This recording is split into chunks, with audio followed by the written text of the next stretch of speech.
श्रीमद्भागवत कथा द्वितीय अध्याय मंगलाचरण।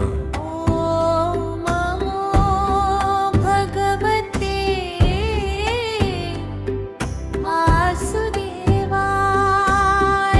नैमिषारण्य में एक बार पुनः सभी ऋषि मुनि सूत जी महाराज से बोले, हे सूत जी, कृपया हमें भगवान की ऐसी कथा सुनाइए जिससे मनुष्य का जीवन सफल हो जाए और भगवान श्री हरि की भक्ति दृढ़ हो। सूत जी बोले, हे मुनियों, जो मनुष्य श्रद्धा से भगवान श्री कृष्ण की कथा सुनता है उसके हृदय से पाप, भय और मोह दूर हो जाते हैं। शुकदेव जी का आगमन।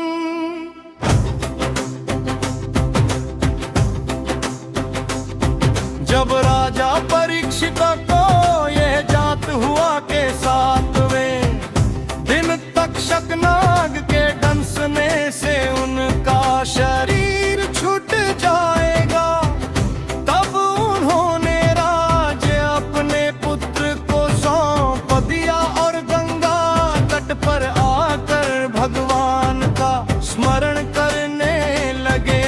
चारों दिशाओं से अनेक ऋषि मुनि वहां पहुंचे,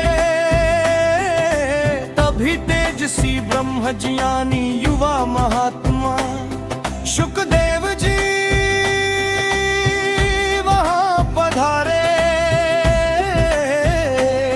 सभी संत उनका सम्मान करने के लिए खड़े हो गए। राजा परीक्षित ने उनके चरणों में प्रणाम किया और विनम्रता से कहा, हे गुरुदेव, अब मेरे जीवन के केवल 7 दिन शेष है। कृपया बताइए कि मृत्यु के समय मनुष्य को क्या करना चाहिए, किसका स्मरण करना चाहिए, कौन सा धर्म सबसे श्रेष्ठ है।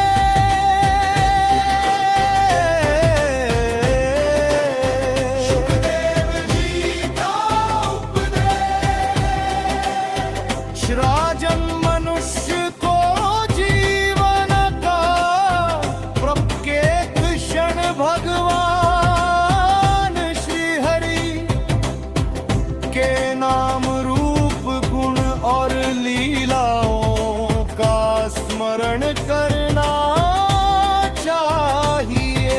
यही सबसे बड़ा धर्म है।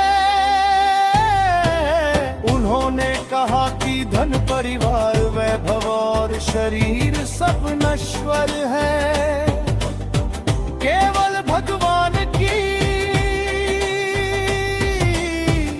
भक्ति ही मनुष्य के साथ जाती है। उन्होंने भगवान के विराट स्वरूप का वर्णन किया। पृथ्वी उनके चरण है, आकाश उनका शरीर है, सूर्य और चंद्रमा उनकी आंखें हैं, पर्वत उनकी अस्थियां हैं, नदियां उनकी नसें हैं, समुद्र उनका उदर है, वृक्ष उनके रोम है। जो इस विराट रूप का ध्यान करता है उसका मन धीरे धीरे भगवान में स्थिर हो जाता है।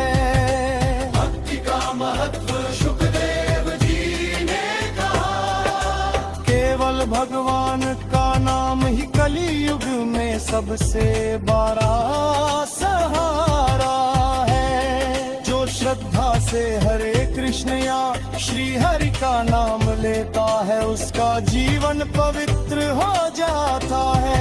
उन्होंने राजा परीक्षित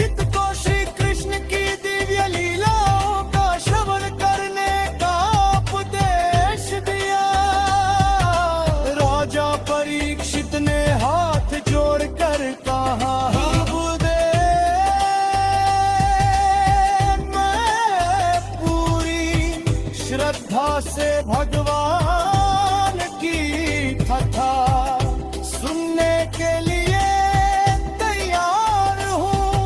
कृपया श्री हरि की दिव्य लीलाओं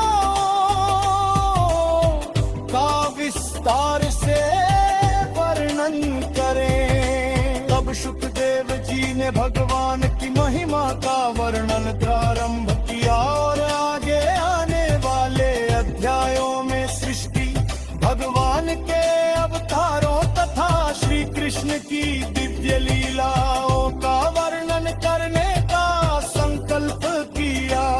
समापन संदेश जो श्रद्धा पूर्वक श्रीमद् भागवत